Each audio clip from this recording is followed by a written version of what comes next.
Ho vinto queste biele bandiere, la bandiera dal Friul e voi sono in compagnia dal sindaco di Meret di Tombe, Claudio Violino. Claudio, benvenuto. E non vengono biele muse, vengono muse triste perché ieri è succeduto una roba che non si aspettava che queste robe qui. Vero Claudio? Sì, non si aspettava da Stato italiano e dalla RAI, non aspettarsi di tutte e di poi, no?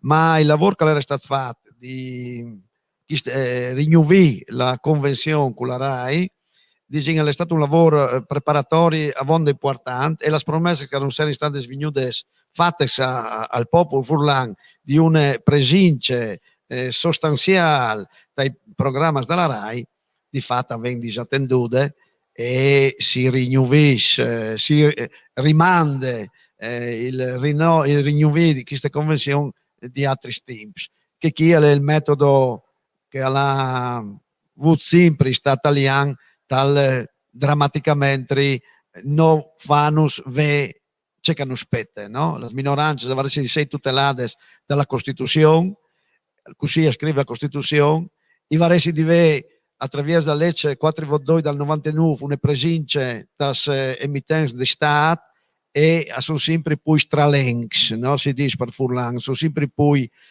bastons tras arruedes pastufanus, ma non omolin. E non tenendo i sindaci a tenendo, quale potrebbe essere la ricetta per tenere e avere un risultato che queste volte sei forte, sei un risultato vero? Dici una roba che non hai di te, no? Se ne accorgerà ben il Friuli il Friuli di una storia, una tradizione, alla dite Pasolini del 45. E a svegliarsi la Int e fa un passaggio non dome culturale. Culturalmente un su tre si sente in furlans. Il passaggio alle politiche, cioè venga stai, si dice adesso per furlan, il fatto di sei minoranze linguistiche alla di empla tutti gli spazi da politica. Il Sud Tirol forse part-time non si insegna bene, no? Allora così non arriverei mai così, ma un inin imparare di loro forse al conventares. E allora l'inin davanti a Fevela Furlan a tenere salde da queste tradizioni, ma facendo un passo in cui talvez la coscienza che sia un popolo ne migliore ne pies di altri, ma differenti, e di queste differenze siamo orgogliosi.